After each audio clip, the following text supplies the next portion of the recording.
Gurur Brahma, Gurur Vishnu, Gurur Devo Maheshwaraha, Gurureva Param Brahma, Asmai Shri Gurave Namaha. Chinmayam Vyapyat Sarvam Trailokyam Sacharacharam Adpadam Darshitam Yena Tasmai Shri Gurave Namaha. Tvameva Mata cha Pita Tvameva Tvameva Bandhuscha Sakha Tvameva Tvameva Vedyat Gavinam Tvameva Tvameva Sarvam Mama Deva Deva Tvameva Sarvam Mama Deva Deva.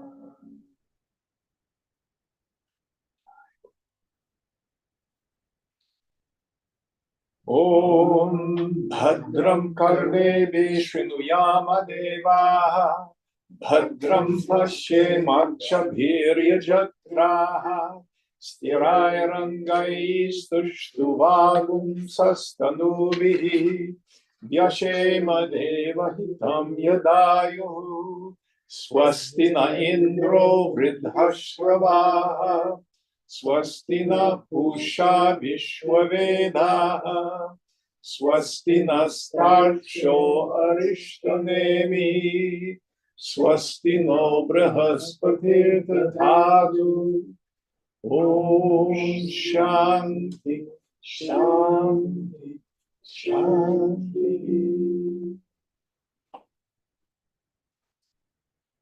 Well, welcome to you all.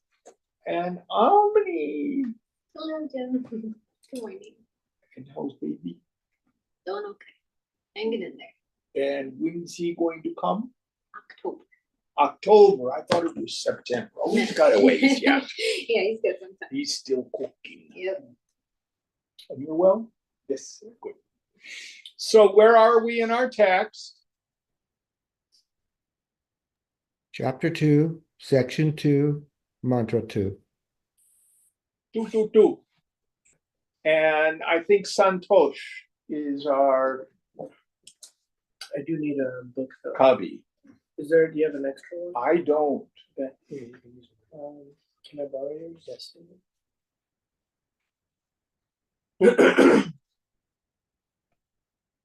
Section 2, Mantra 3. No, 2. 2. Oh,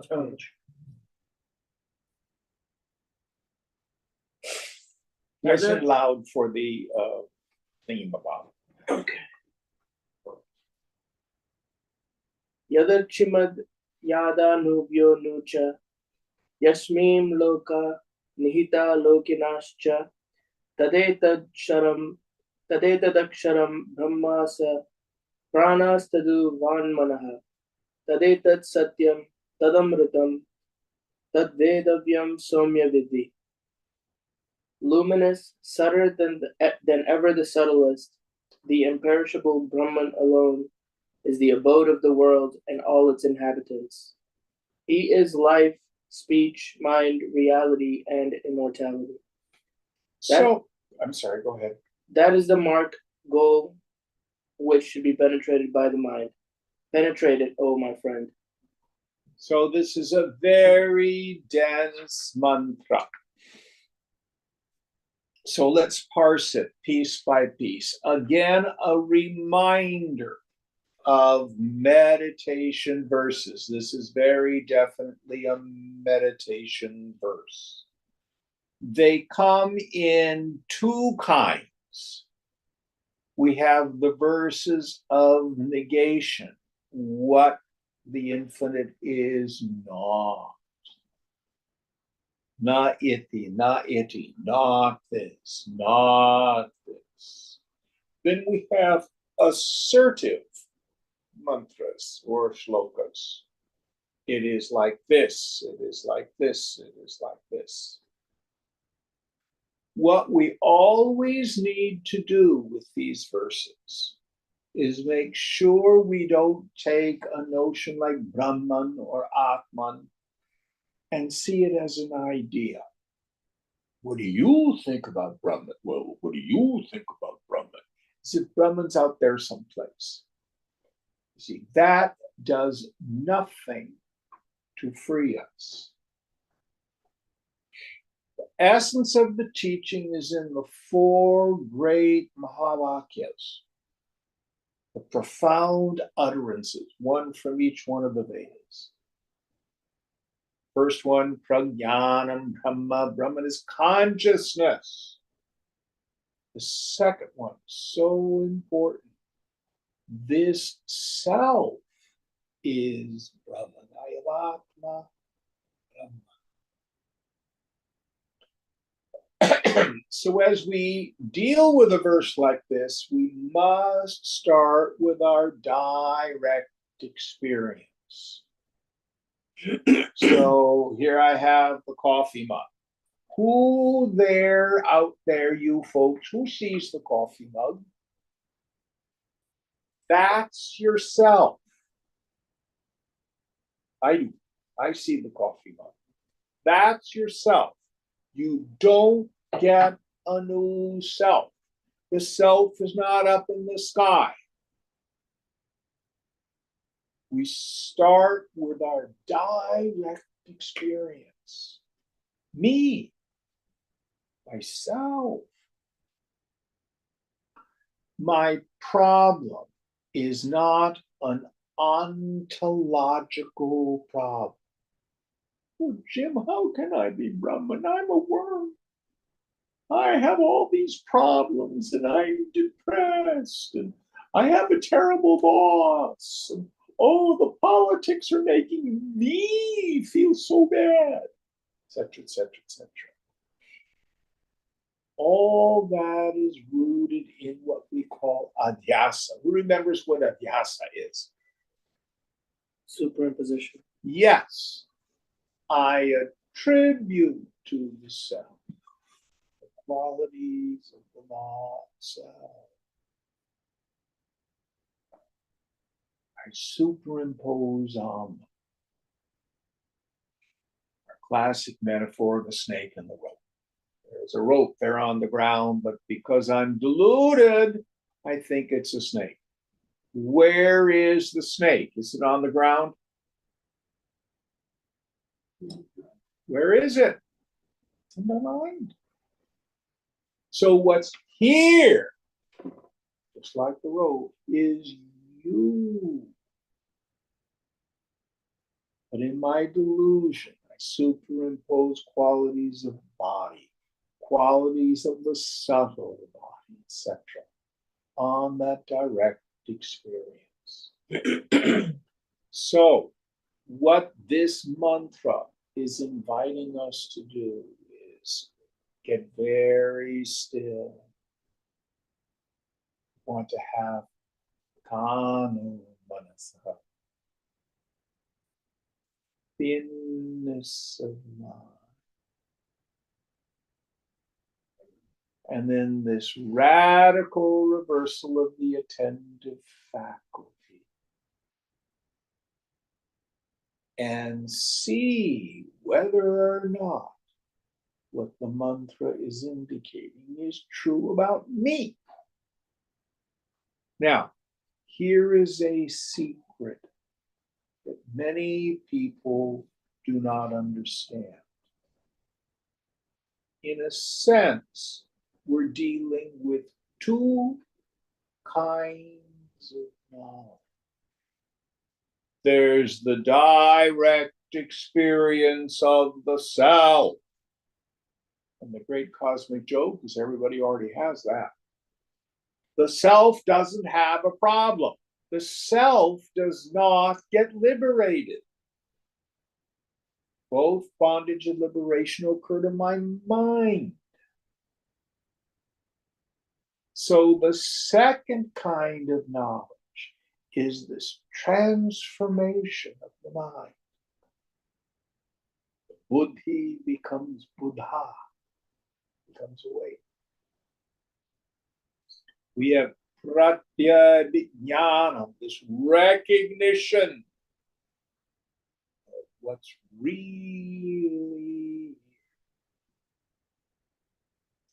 I like to give a worldly example. If you rub your hands together, many of you have done this so many times in class. Rub your hands together. Now, put your hands down, and we're now going to reflect on that direct experience. When you rubbed your hands together, was it motion or stasis? Motion. Did it create cold or heat? Now, what instrument did you use to do that reflection? Your mind. That's a different instrument than hands. The instrument for the direct experience of hand rubbing is hands. Your hands don't think, but with your hands in your lap, with your mind, rub your hands together. You can't do that. The mind can reflect on a direct experience. Now, this image falls down because hand rubbing is still something objectively known that has qualities and characteristics, etc. You are a direct experience that's going on all the time that never changes. You are you. You do not see, hear, taste, touch, smell, remote, or think yourself. Yet, you know you are. Now we're going to do a second process called reflection. What is the nature of that self? First of all, I am Atma Brahma. Self is Brahman. So what the mantra is saying about Brahman is true about you. Now, don't believe the mantra. It is a hypothesis. Some of you are scientists. When you do science, you start with a hypothesis, and in the laboratory, you prove or disprove it. So the yogi is a spiritual scientist. And we prove or disprove the veracity of the mantra in the laboratory of my own direct experience, my own mind. So let's parse these ideas one by one. And what do we do with them? We're not going to talk about Brahman out there in the sky. See whether or not this is true about you. So what's the first idea, Santosh? Luminous. Yes. This doesn't mean I'm going to go in meditation and see a bright light. Oh, yes, I saw the self. It was a bright gold light. No. Luminous here is a metaphor. A light is that which illuminates all the objects. If we're in my living room here and it's nighttime, I turn on the light so you can see the objects. The self for Brahman is the light of all lights. It is the very awareness by which everything is known. So, look at the coffee mug. Who sees the coffee mug? I do. You illumined it. Listen to the traffic. Who hears the traffic? I do. Who illuminates the sound of the traffic? I do. We can go through all five senses. Take a deep breath and feel the breath in the body. You're so pregnant, you can just pretend you're breathing. True. Who knows the breath in the body? I do. Sometimes I feel joy, sometimes I feel sorrow, etc. Who illumines my feeling? I do. I know them. Your intellect, your head, do 2 + 2. Sing the song, Mary had a little lamb. Visualize a strawberry. That place is called your intellect. But the thoughts go by like your hand in front of your face. But who knows the thought? And in the deepest meditation, there's a space between the thoughts. A thought arises and exists for a while, then goes back into silence. Then another thought arises. Who sees not only the thought, but the space between you?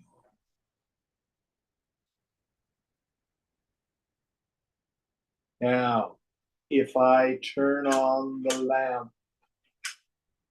lamp is now shining on the coffee mug. I do not need to get out a flashlight, a torch, if you're Indian, and illumine the light bulb.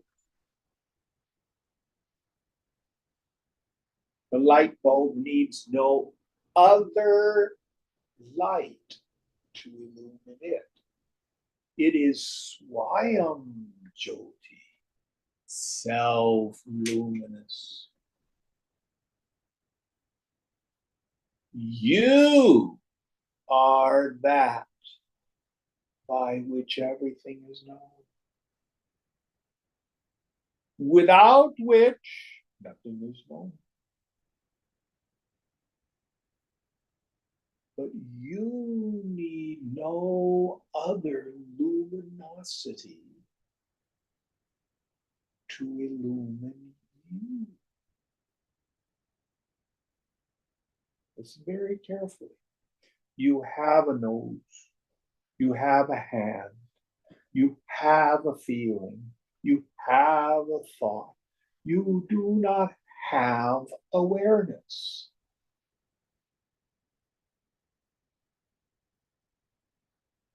You do not know awareness like you know nose or hand or feeling or thought. Is there awareness one that's now illuminating awareness two? No. You do not have awareness. You are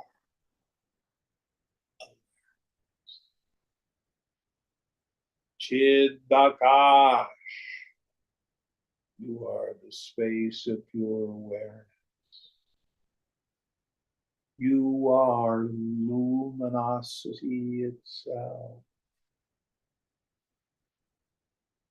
You are the light of all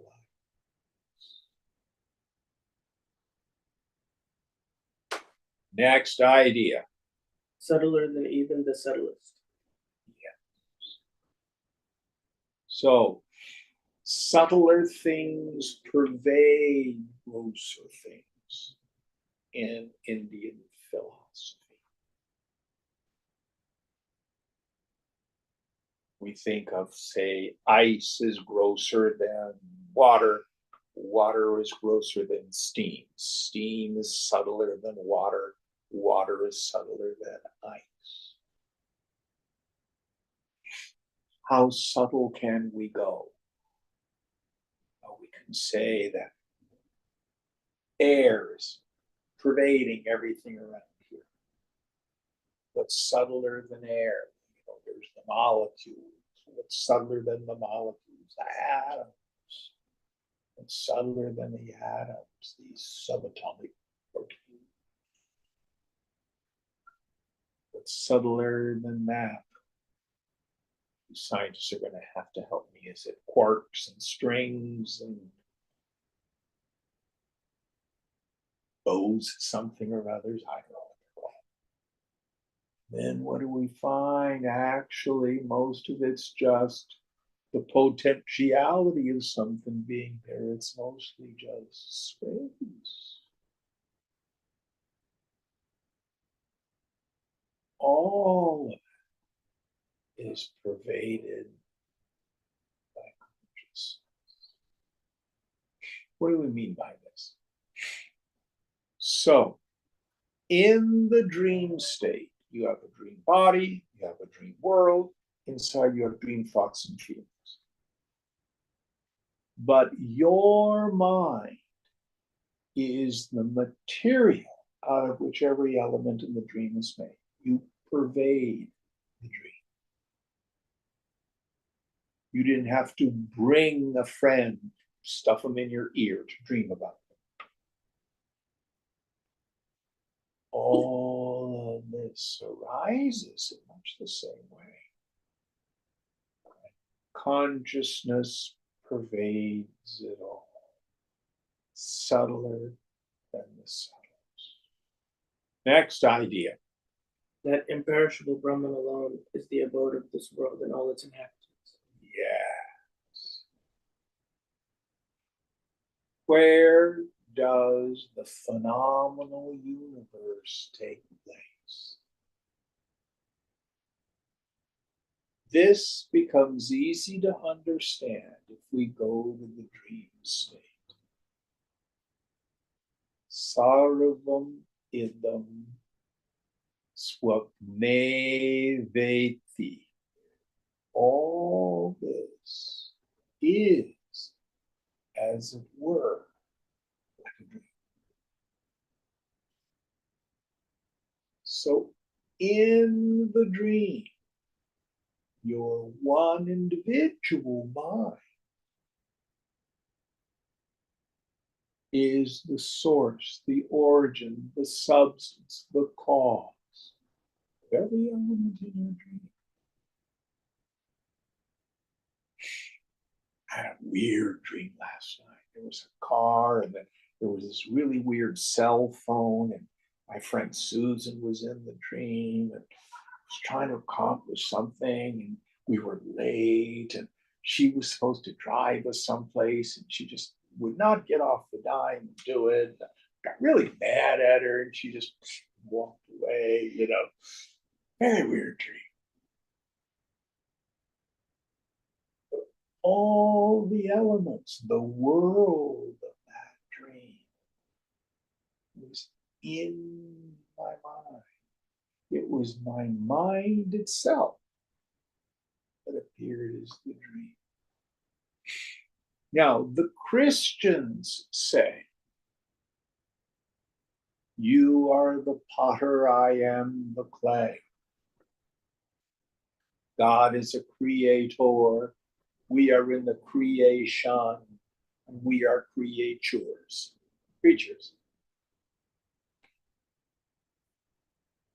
Vedanta says it comes about like a dream. Now, who's doing the dreaming? Brahman itself, by its Maya Shakti, imagines a world. So in Gita, the Lord Krishna will say, in one small corner of my infinite being, it's just teeny tiny. I barely see it, it's so little compared to me, is the whole cosmos.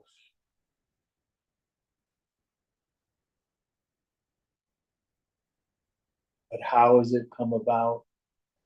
The scriptures say, Sankalpena. means of imagination.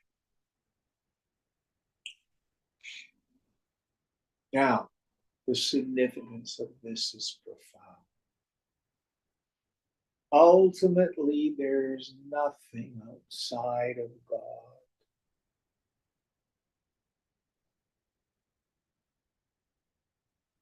My favorite mantra from Ch.2 Upanishad. Sarvam Kalvidam Brahma. Sarvam Idam. All this. Oh, verily. There's no not God anywhere. It's my misunderstanding, rooted in ignorance, that sees people, places, things, and conditions as other than I. Inherently joy-giving and misery-producing. Now, it is a cosmos. It's intelligent. It's organized. This world. And it has physical laws and it has metaphysical laws. Physical laws, gravity, speed of light, all the cosmic laws, general relativity, quantum physics, all that sort of stuff. Metaphysical laws of karma. Actions produce reactions. The law of sankalpa. Any thought consistently maintained that's not contradicted or conflicted tends towards manifestation, towards grossification. We have other metaphysical laws. When it comes to human beings, there's the law of love.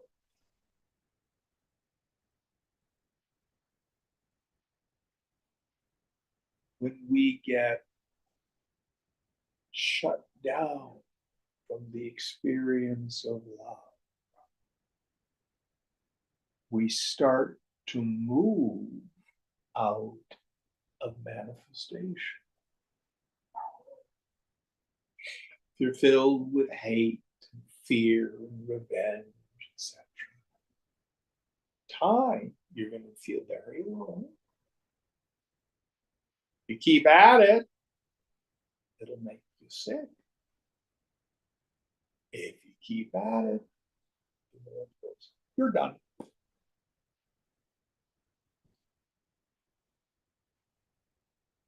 We intuitively experience it.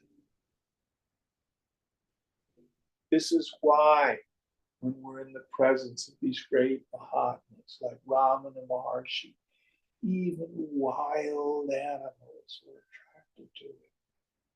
St. Francis, the same way.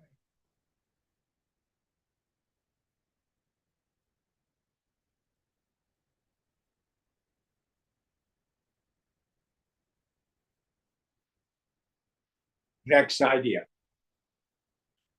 He is life, speech, mind, reality, and immortality. So, Brahman, the self, is the life principle that enlivens everything. The lamp has a light bulb. The light bulb is not light. The fan has a motor. The fan is not inherently motion. The stereo tunes into radio waves, but it is silent. Electricity is not light, motion, or sound. But when we have electricity contact, when the electricity enlivens the various instruments. Electricity moving through the light bulb produces light. Electricity moving through the fan motor produces motion. Electricity moving through the stereo sings. Likewise, your body, your sense organs, both of action and of knowledge, your mind, your intellect, everything in the world is fundamentally jada, inert. But because of Brahman Kan,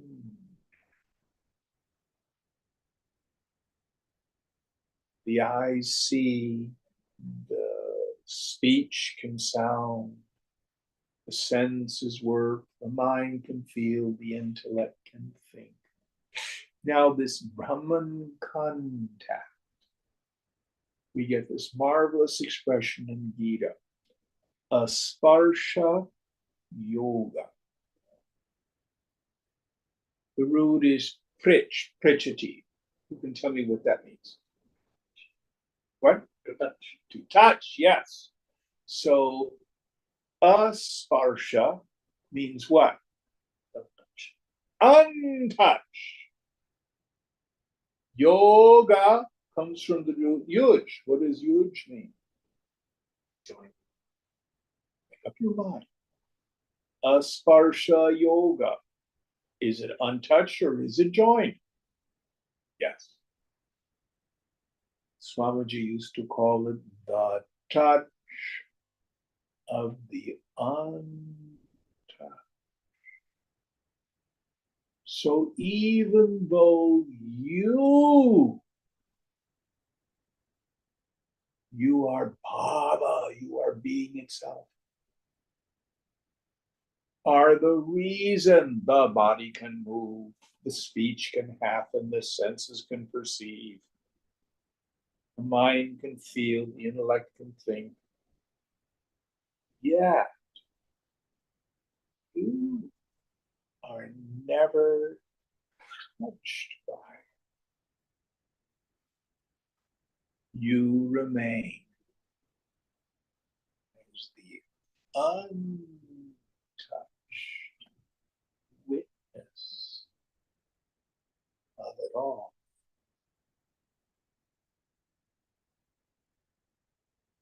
Let's go to a direct experience. So if you tune up the mind, just get it a little quiet.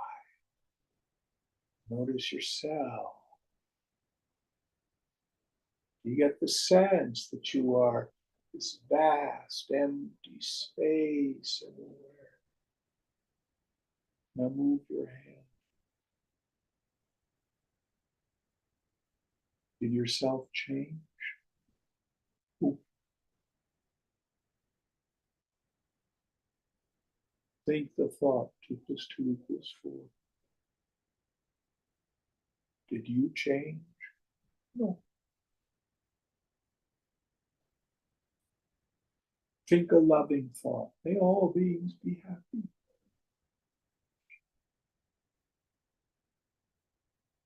Think of unvirtuous thought. So-and-so is a stupid person. Have you changed? No. You enliven everything. Yet you go nowhere. Do not change. Remain. It's a wonderful term we get in Gita, Vidyaranyastanda. Kutastha. Kuta can either mean an anvil or a mountain. But the idea is it's something that doesn't move. If it's an anvil, all the various swords and wagon wheels and stuff like that move on it. A mountain, the weather does all this sort of stuff. A mountain is stita, sta tishtati, it stands. So the self is kutastha, still, immovable, though it causes everything else to move. Next idea. That is the mark which should be penetrated by the mind. So, going back to what we talked about before we got into the mantra itself, there is the direct experience of the self. And the great cosmic joke is everybody already has that. The most miserable of creatures knows that he is, that he knows. You exist. Oh, yes, I exist. What's your existence? Miserable. Do you know your misery? Who do I know my misery? Let me tell you all about it. He does not doubt. I am. I know. So what's the difference between the miserable creature and the Mahatma, like Raman and Maharshi? The self and them is the same, I tell you. It's the mind. So, what needs to happen? Both bondage and liberation occur to the mind. What is my bondage? Caused by ignorance, meaning in my mind, I do not know that I am Brahman. That ignorance does not affect the self. And then because of that ignorance, I have the superimposition. I think I'm my body plus the personality. And I think the world is concrete and real and separate from me and inherently joy-giving and misery-producing. Because of that, it sucks. Every once in a while, everything comes together. Oh, I'm so happy for 5 minutes. You know what happens? Chala, chala, chala, chala, chala, chala, chala. It all moves. We call the phenomenal world the Jagat. You know why? Because it was Jagat, Jagat, Jagat, Jagat, Jagat. It's always moving. But you are Achala.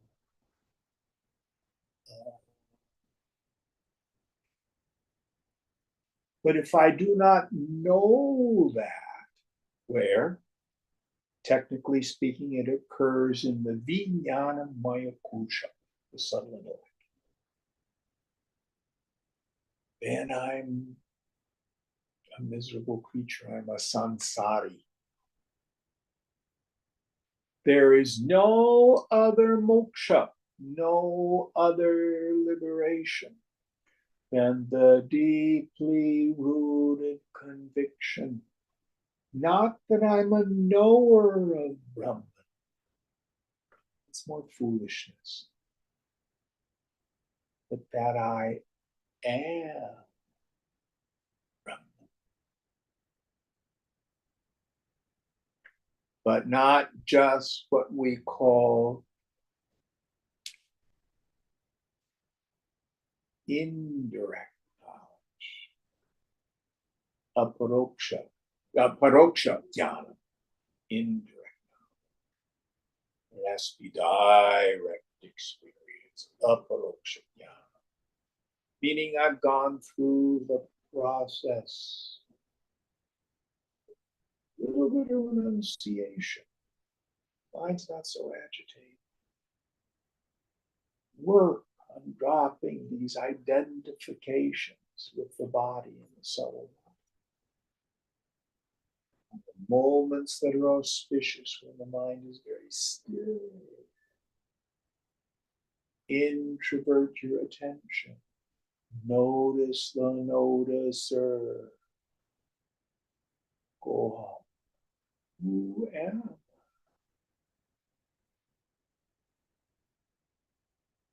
There's nothing there.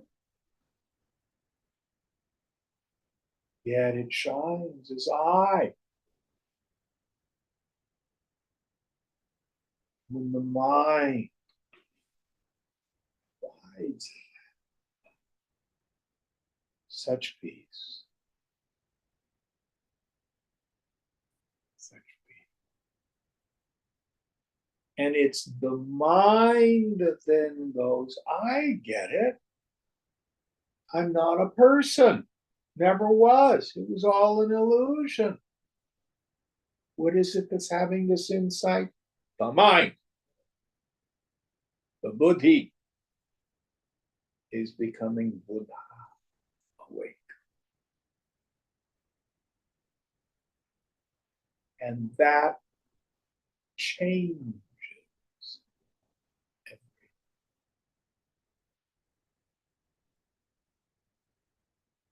Then the person has a liberated personality.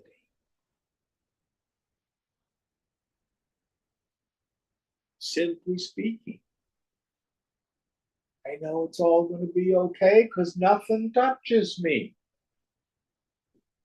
And I know where happiness. Happiness is the mind abiding in the self. It's so simple in the end.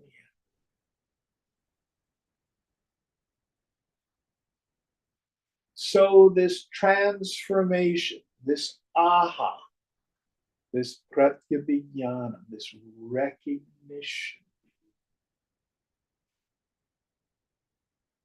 is what's transformative. Doesn't affect the self. Self has no problems. Only my silly mind. Any thoughts on this? Question. So then, just like in one's life, one has a body until one doesn't, right? One also has a mind until one doesn't. Is it just a constant process of less and less mind? No. It's to see the mind for what it is. Yes, but then you can still suffer. Not Even if- really. Let me see if I can give you a worldly example.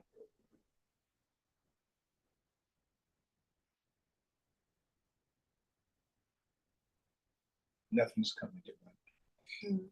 What the mind does, Swamiji used to say, it commits harachari, Mhm. it commits psychic suicide. Mhm. The mind itself quits believing itself. Mm. Okay, here's an example. I want you to know that you're not going to have a baby. You're going to have an elephant. It's going to weigh 200 pounds. You're going to give birth to a 200-pound baby elephant. Mm. How's that making you feel? Amused. Hmm? Amused. Yeah. Why? Not possible. Yeah. It's not true. Mm. So when the world says, be afraid, you're going to lose your job. Be afraid, the stock market's going to go down. Be afraid. This is going to happen, that's going to happen. Now, you said, I have a body, I'm going to have a body until I don't. Actually, that's not true. Yes. Go look at a photo of yourself just a year ago, and then look in the mirror. Yeah. It's not the same body. And if you look at yourself when you were 10 or 12, that body's gone. It died, literally. Mm. Down the drain, down the toilet. Literally. Then follow-up question, right? So there are times when the body and the mind seem to almost grossify. Like, so when you're in pain, for example, it's versus like when you're chill, Yeah. or when you're panicking versus when you're normal. There's it's a lot more solid, and then there are times when it's not solid at all. I think that's what I'm referring to. But if you Yeah. meditate on the unreality Mm. of sensation, feeling, and thought, this is the great value of a long meditation retreat. Mm. Who here's done like a Vipassana retreat? Anybody? Is that Vinayak over there? Yes, Okay. So what's the longest one you've done? 10 days. Okay. So have you had really difficult and uncomfortable things arise in the meditation retreat? Yes, Have you had physical pain arise in the meditation retreat? yes. And what did you learn? To watch. And then what happened to it all? It disappeared. This is the deep insight. So we have what the Buddhists call the second arrow. So your body hurts, first arrow. Second arrow, this is never going to go away. This is terrible. Oh, I want it to stop. I hate this. Go away. You see. Yeah.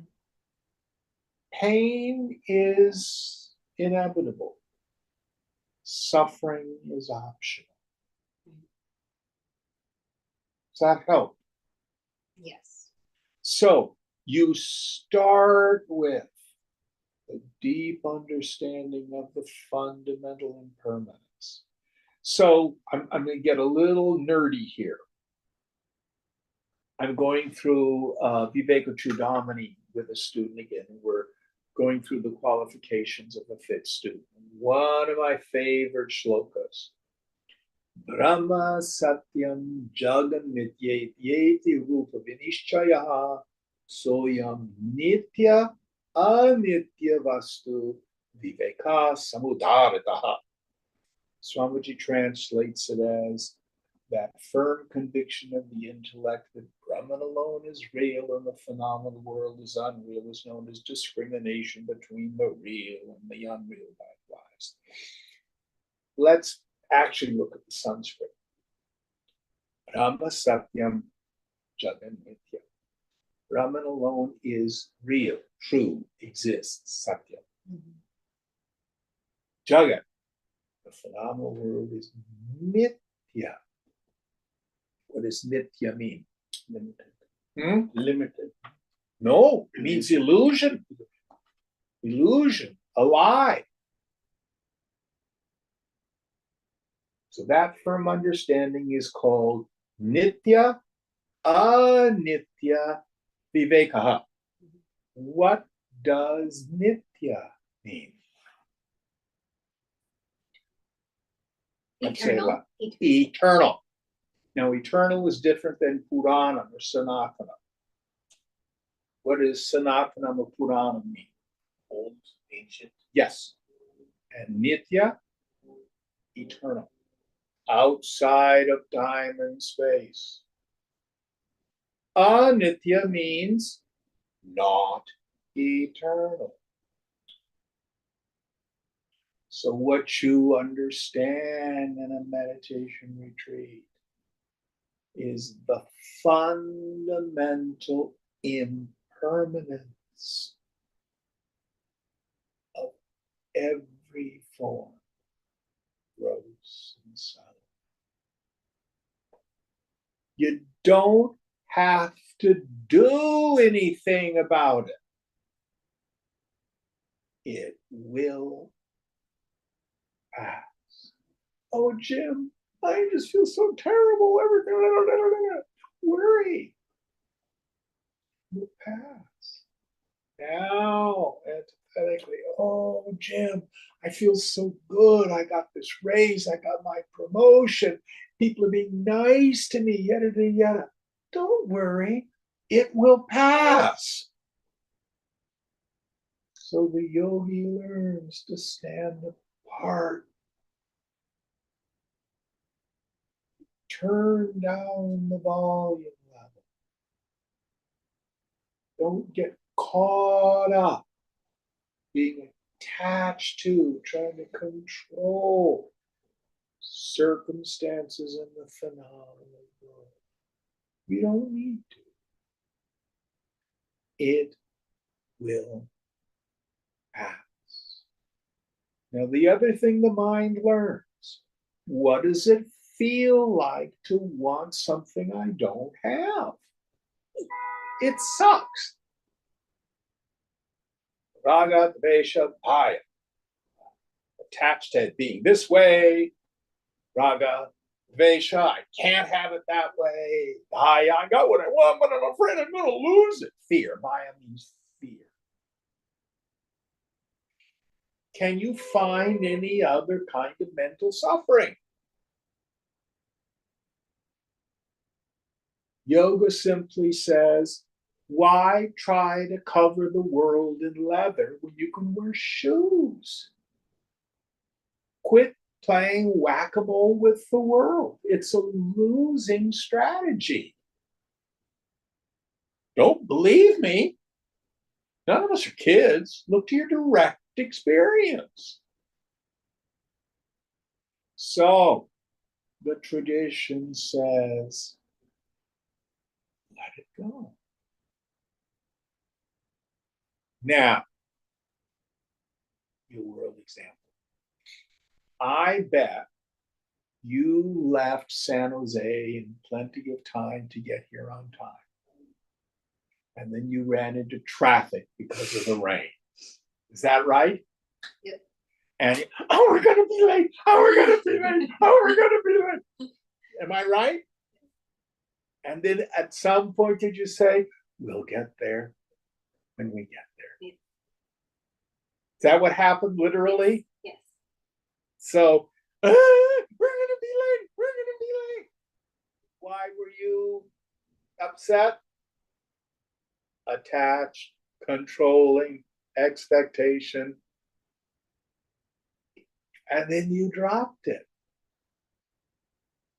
Did I make this up? No. Yeah. You proved it this morning. Yeah. You proved it. You didn't get here any faster. But you certainly had peace. Yeah.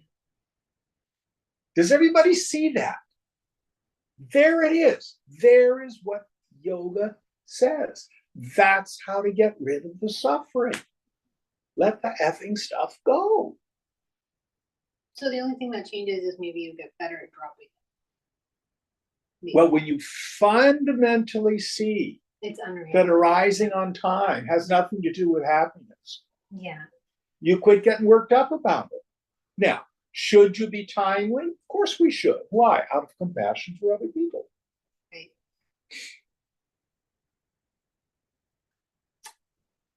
Follow up, one last question. So being late in traffic is very different from when one is in a lot of pain. Yeah. See, so that's what I'm trying to say. Like, so dropping Physical that. pain, physical pain, let me check our time, Yeah, sorry. is another issue. Yes. It's harder, Yeah. especially for a beginning meditator. Yeah. But in fact, it's just raw sensation. Now, instinctually, we're taught to try to run from pain. Pain essentially is a danger signal. You're being chased by lions and tigers and bears. You've been bitten on the butt, climb a tree. That's where it all comes from. But going back to what Vinayak said, so what do you do when all of a sudden you've got an ache in your back or an ache in your legs? Tell us what your direct experience was. So there's this like particular session that we do every day in the Vipassana where for like a 1 hour session, you're not supposed to move at all. You're sitting cross-legged, meditating. There's like, you're not supposed to move. So you get all sorts of, I would feel like my legs just kind of cramped or like I really need to move it. And the instruction was to just watch what you're feeling. Just pay all the attention to the pain. just keep watching it, like experience. Is it here? Is Wait, it wait, you there? said something really important. You said, pay all your attention to the pain. Yes. Yes. And I'll tell you what that's about in a minute. Go ahead. Yeah, so the instruction is like, see where is it? Is it here? Is it there? Is it pulsing? Is it dull? Is it sharp? Like pay attention to it. And as we just kept doing it, it just would go away, it would rise somewhere else, and then it would rise somewhere else. And at the end of the hour, it would be like, oh, there was no, it just was gone. Like didn't move at all. Yeah. I felt like I had to move. It was hurting hard, but it just, yeah, it was interesting. Now, here is the spiritual law. Mm. Any psychic event that is fully experienced tends to dissipate. Any psychic event that is resisted or denied tends to persist. Let me repeat that. Any psychic event, any mental, emotional event that is fully experienced tends to dissipate. Any psychic event that is resisted or denied tends to persist. So, way back when, I think, who are you? David. It's the only one old enough to remember the EST training back in the 70s. Did you ever do it? No. So this guy, Werner Erhard, EST standard for Erhard Seminar Training. EST morphed into Landmark, which turned into the Forum, or the Forum turned into Landmark. Any of you done the Forum or Landmark? Great. Yeah. Anyway, it's all these. It's expensive yoga for rich people. And his great gift was be able to take these principles, synthesize them, and put them into corporate speak. So what he would frequently do, he would ask somebody in the audience, anybody here have a headache? Raise their hand. Have them come up on stage. Put them on the stool. And they say, okay, where's the headache? It's in my head. No, specifically. Well, you know, it's describe it. Well, it's on the right side of my forehead. Well, how big is it? Well, it's about the size of a 50-cent piece. Well, what color is it? Well, it's brown. And they would just keep going through this methodology to do exactly what you got in the Vipassana training. These were methods to be totally present to the experience. Mm. And within 10 minutes, the headache would be gone. Mm.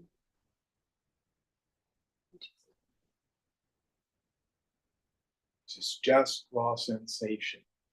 And part of the problem is the resistance and the denial. Mm. Now, I'm going to give you another story. So going all the way back to the Second World War. Now, one of the horrible things the Nazis did is they did human research on people's response to pain. And one of the things they found is if you torture someone too intensely,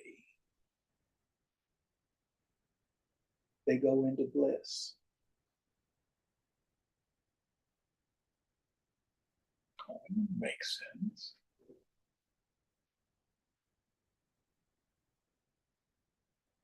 But actually, when all the resistance finally gives up, there's just nothing left to resist. And there's total surrender to the physical experience. The mind blisses out. Then they die.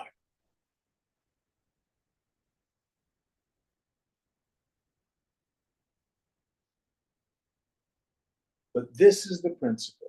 This is the principle. Now, not all of us are able to do that. But when you have physical pain, believe me, you got a lot coming up soon. That's why I'm asking the question. Huh? That's why I'm asking the question. Yeah, and there's it's just a lot. okay to during it take too. anesthetic if you wish. Yeah. You know, you don't have to be spiritually butch. That's stupid. Yeah. No, even the process to get there is very uncomfortable. So it comes up a lot. And you just be with it and try not to resist it. Yeah. Try not to be glad you're not an elephant. But yeah, we're having it. 22 months and a 200-pound baby. Yeah.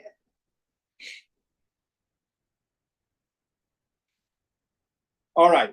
Very good questions. Now, I don't even think we've gotten through the whole mantra yet. What's next? Sorry. There's the last section that just says penetrated. Oh, my friend. Yes. So this is what we are to do, practically speaking. We do some renunciation. Why? You don't get a gold star for being ascetic. That's not the point. The point, if the mind is agitated by its likes and dislikes, by its egoism, the most painful position of the mind is what I call paranoid self-observation. How am I doing? What do they think of me? Am I okay? Oh, that's so painful. And when it's caught up in raga and dvesha, aversion and attraction. I like to use the example as if you're at a pool party. Let's say someone has a little gold chain necklace and it falls off in the pool. Oh dear, I've lost my necklace. What do? Well, I don't know. I assume people still do this, but when I was a kid, we would have pool parties. Everybody out of the pool or everybody stop moving. Why do you do that? What happens when you get out of the pool and you stop splashing around? See what's in the water. Yes. It gets clear and quiet. Then someone's on the deck and they say, there it is, down by the 4-foot mark. Dives in and cracks their head. I mean, dives in and gets 4 foot of water is not something you dive in. And you get the gold necklace. So also, at the core of the mind, at the bottom of the mind, this is the deepest meaning of the cave of the intellect. But we can't see it because of the agitation of the mind. So meditation, renunciation, mature vairagya is about quieting the surface of the mind.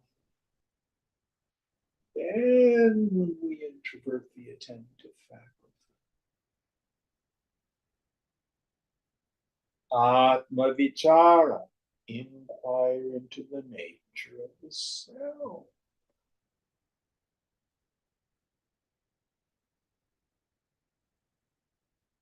What's there? The mantra says pure luminosity. The illuminator of everything, the enlivener of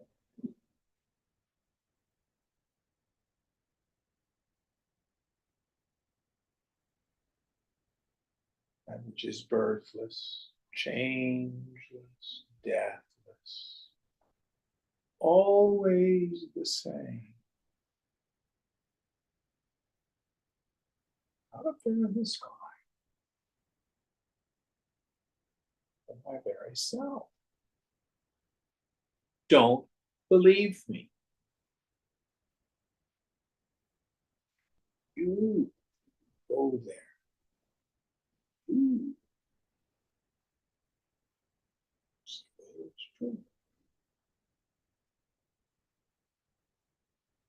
This frees me from the fear of becoming. That self never changes. It reveals to me ultimately where peace is. When you let go of stressing about being late, did some object cause your peace of mind? No. No. What happened? You let go of the agitated mind. It's so simple. So simple, everybody misses it. Such is the power of Maya. The simplest, most obvious thing in the world is missed by everyone.